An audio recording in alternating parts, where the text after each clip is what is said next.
We're looking at 9.4. We've split it into two parts, and the first part is going to be operations with functions. You can see here that we are doing addition, subtraction, multiplication, and division. Now, everything we're going to be doing is going to be in function notation. So if your problem is given to you in function notation, your answer should be given also in function notation. So I'm just asking you to add two functions. So just if you're wanting to look at it, here's the first function defined as f of x. And then we have a second function defined as g of x. That way we know we have two different things. So your functions can be p of x, h of x, but it doesn't matter as long as we know which stands for what. So this is the condensed notation, but what it's really telling you to do is take the function f of x and add it to the function g of x. That's it. Take the first function plus the second function. All right, subtraction. It is f minus g of x. That's how you say it, f minus g of x. But we would expand it to be f of x minus g of x. Now, I'm going to make a little note here that the order matters. So you have to pay attention to which function is being subtracted.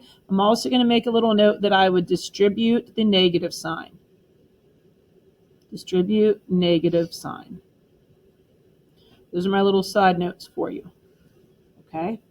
Multiplication, you might see just fg of x, that means f times g of x, or you might see a little dot in the middle. Now that's different than an open circle. An open circle is what we're learning next, and that's a composition. So if you see a little dot, that is multiplication. It is the same as taking f of x times g of x. And you might be foiling or distributing, but you're going to use parentheses when you replace these. The last one here says f divided by g of x. And then it tells you g of x can't be 0. Well, g of x is the function in your denominator, right? So that's going to be the idea of a domain restriction because your denominator cannot equal 0. So that's old news. You're going to take the function f of x and divide it by the function that they ask you to. And again, the order matters.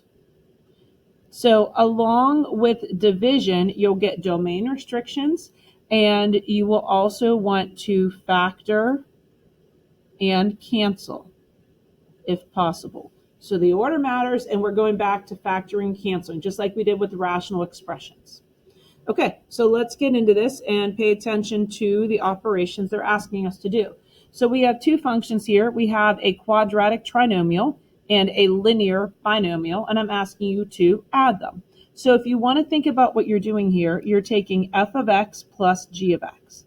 So it's not that I'm distributing the x, it's just add function f plus function g, and they're both defined by x. So what is the function f of x? So we're going to pop that in here, 4x squared plus 3x minus 1. And what is the function g of x? 6x plus 2. All right, do I have anything to distribute, any signs to change?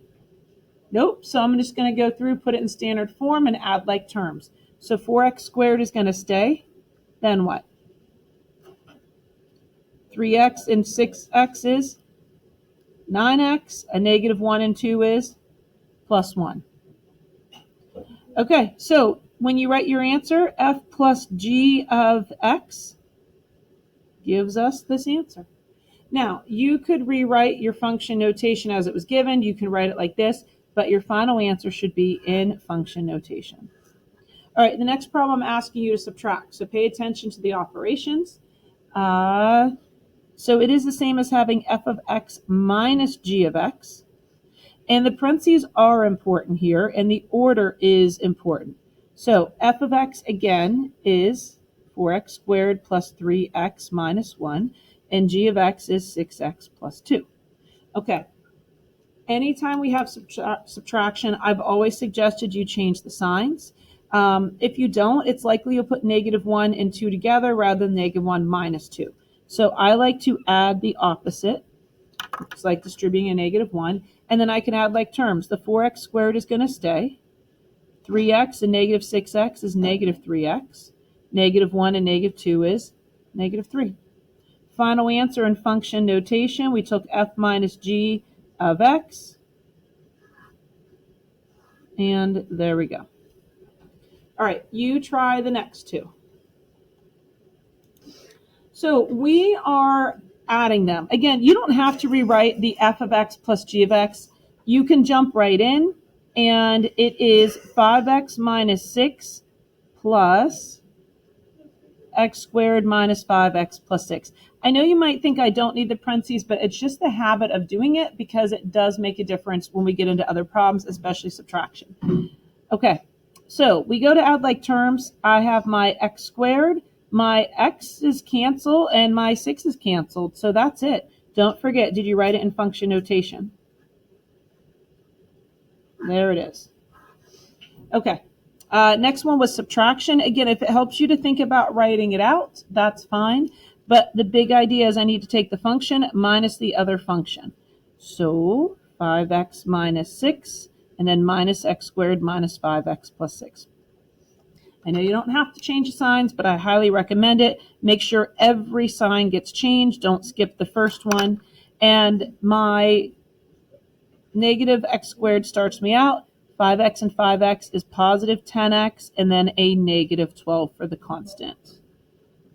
And then again, put that in function notation. I like the condensed form. It's just one less thing. And there we go. Good? Fabulous. What is this operation that we're asking you to do? We're asking you to do multiplication. And then it says state any domain restrictions. Okay? So you do have to pay attention. Typically with adding, subtracting, multiplying, dividing, if we're doing polynomials, there's no domain restrictions. But if we had fractions and we had square roots, then we'd have restrictions. We will have restrictions for part B. All right, so two sets of parentheses. I'm taking the first function, f of x, times g of x. So 6x squared minus x minus 12, and then 2x minus 3. Now, your choice here, you can use the box to distribute. You could just distribute. It's really your call. What method are you guys using?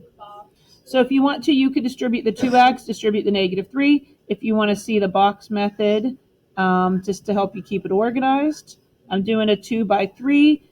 I'm going to go in 2x and a negative 3. Watch your signs. A positive 6x squared, a negative x, and a negative 12. Okay, so multiply the pieces. Positive 12x to the third, negative 2x squared, negative 24x. See if we agree. Negative 18x squared, positive 3x, and a positive 36. All right, so did we agree? Did you check your signs? So whether you did distribution or you did your box, I'm going to write my answer, f times g of x, and I'm going to go with 12x to the third. I'm going to add like terms to get a negative 20x squared, a negative 21x, and then a positive 36.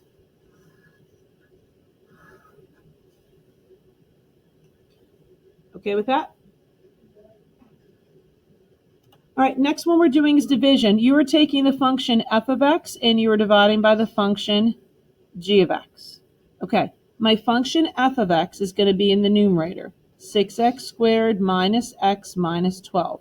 My function g of x is in the denominator. Now, you could be looking at this and saying, well, wait a minute, we're dividing by a binomial, so I should do longhand division. The ones that we're doing are made for you to factor and cancel. But do you remember doing the longhand division? These are made to factor and cancel, so we want to write it as a fraction. Now we're going to have to take a little bit of effort to factor that numerator, two sets of parentheses. And I say a little bit of effort because we don't have a GCF. If there was, I would take it out, but there is no GCF. So I'm going to have to think about, do I want to use 6 and 1 or 2 and 3? Well, I was thinking about 2 and 3 because my goal is to make something cancel, so I was going for that 2x. I need a positive and a negative, so your options are, for negative 12, your options are negative 6 and 2, or change the signs, negative 3 and 4, negative 1 and 12. So you're going to have to do a little trial and error to get your factoring.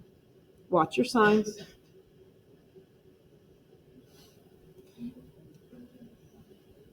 Now, the order that you have them in doesn't matter, but the grouping does. So if we test this, there's 8x and negative 9x. There's my negative 1x. You got the wrong number, switch your numbers. I knew not to put, I couldn't use 6 and 2 because I couldn't put the 6 or 2 with either of these, right? I couldn't put the 6 with either of them. -3, I wouldn't put here, so I put it here in the 4. So I could rule out some ideas. This cancels, and so my final answer is f divided by g of x. And you could see it like this. You could see the parentheses or no parentheses. It equals just 3x plus 4. Now, what has to go with this answer, just like before? Domain restriction, which is x cannot be, and go back to your original denominator. What can't x be?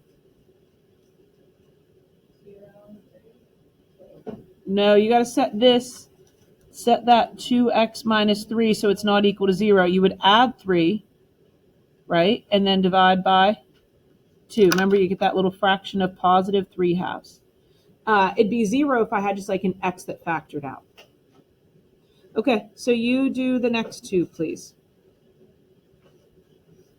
All right, I've already set these up. It's the function f times the function g, so f of x times g of x. And this is a problem where I'm just going to be able to FOIL. So if you go through FOILing or double distribution, we get x to the third. We're going to get a negative 4x. We're going to get a positive 2x squared, and last is a negative 8. There are no like terms, but I do want to put it in standard form. So there's my x to the third, my positive 2x squared, minus 4x, and minus 8.